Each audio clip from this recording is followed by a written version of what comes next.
मरियम नवाज ने आज तक जितने भी प्लान्स बनाए थे सारे इमरान खान की एक तकरीर से कैसे तबाह बर्बाद हो गए। आसिम मुनीर ने इमरान खान को ऐसा क्यों कहा कि अब कुछ भी हो जाए हमें मिलकर काम करना पड़ेगा। एस्टेब्लिशमेंट और इमरान खान का एक होना पीडीएम के लिए कितना नुकसानदा हो सकता है। ऐसा क्या हो गया कि जरदारी ने इतराफ कर लिया कि अब हम मिलकर भी इमरान खान का मुकाबला नहीं कर सकते। राना सनाउल्लाह का एक बार फिर इमरान खान को गिरफ्तार करने की नाकाम कोशिश। इन सारे सवालात के जवाब आपको इस वीडियो में देखने को मिलेगी। सबसे पहले बात होगी इमरान खान का एस्टेब्लिशमेंट से समझौते के हवाले से। वीडियो को अच्छी तरह समझने के लिए आपको पहले इमरान खान का नया बयान सुनना पड़ेगा। हाल ही में इमरान खान ने कहा कि मुझ पर हमला हुआ मुल्क के खातिर में वो भी माफ करने को तैयार हूँ। आज जहाँ पाकिस्तान खड़ा है सबको इकट्ठा होना पड़ेगा। मुझे साबिक आर्मी चीफ जनरल बाजवा ने पीडीएम रहनुमाओं को एनआरओ देने का कहा था। मैं अवाम का पैसा चोरी करने वालों को एनआरओ नहीं दे सकता। मुल्क में सरमायाकारी लाने के लिए अदलिया में रिफॉर्म्स की जरूरत है। पाकिस्तान का सबसे बड़ा मसला सरमाया और ओवरसीज पाकिस्तानी है। हमें थोड़े थोड़े डॉलर्स के लिए जलील होना पड़ता है। पिछली बार पता चला कि हमारे टिकट्स बिके हैं। इस बार टिकट खुद दूंगा।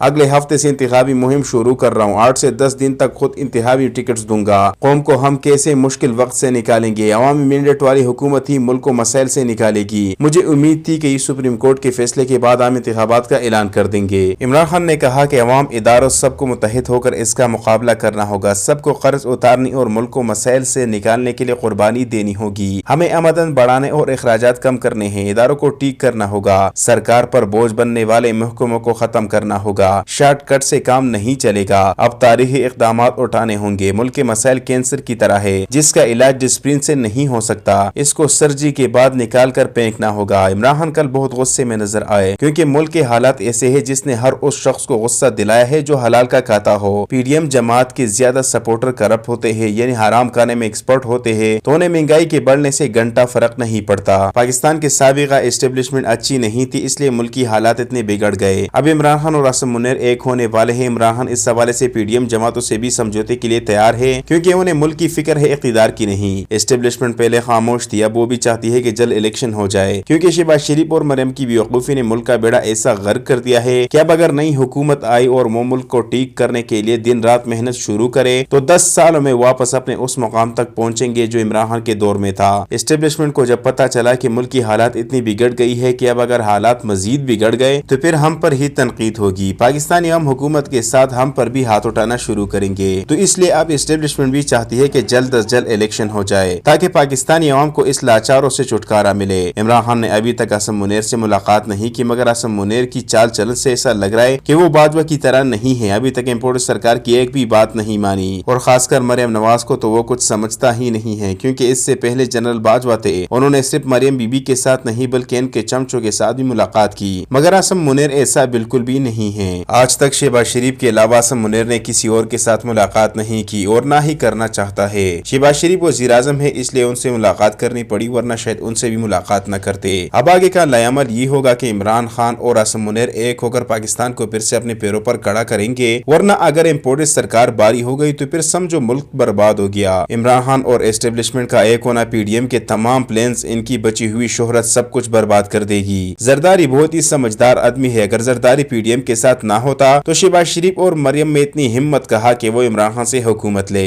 2 दिन पहले शहबाज शरीफ और जरदारी की मुलाकात हुई। जरदारी ने शहबाज शरीफ को कहा कि अब आपको इलेक्शन के लिए राजी होना पड़ेगा। अगर इमरान खान मजीद आगे बढ़ गया तो फिर आपका बहुत नुकसान होगा। शहबाज शरीफ ने कहा कि अब हम इलेक्शन के लिए बिल्कुल भी तैयार नहीं तो जरदारी ने कहा कि मैं तैयार हूँ। अच्छा होगा कि इलेक्शन हो जाए। मुल्क को इलेक्शन की बहुत जरूरत है मगर दोनों की बात ना बनी तो जरदारी ने शहबाज शरीफ को कहा कि अब हम मिलकर भी इमरान खान का मुकाबला नहीं कर सकते। मरियम बीबी जरदारी के इस बात से बहुत नाराज हो गई। सुप्रीम कोर्ट ने दोनों सूबों की इलेक्शन की तारीख दी है मगर इमरान खान इससे खुश नहीं है। इमरान खान चाहता है कि आम इंतखाबात हो जाए और इंशाल्लाह होगा भी क्योंकि अब एस्टेब्लिशमेंट समेत हर इदारा इस हुकूमत से तंग आ गई है। शेख रशीद ने कहा कि मुल्क में इलेक्शन इकट्ठे होने चाहिए। बिलावल और जरदारी इलेक्शन के लिए तैयार है। ये चाहते हैं 1998 वाली सूरत हाल दोबारा हो। उनका कहना था कि मुल्क खाना जंगी और सिविल नाफरमानी की तरफ जा सकता है जो नहीं जाना चाहिए। इनकी फजूल खर्चों ने मुल्क का बेड़ा गर्क कर दिया है। तकरीबन 3 करोड़ इन्होंने 10 महीनों के अंदर अंदर अंदरूनी दौरों पर लगाए। बाहर की तो बात ही ना करो। इनकी नाकामियों ने पाकिस्तानी आवाम को दलदल में फंसाया है। मीडिया के लिफाफी सहाबी भी इस मिशन में शामिल है।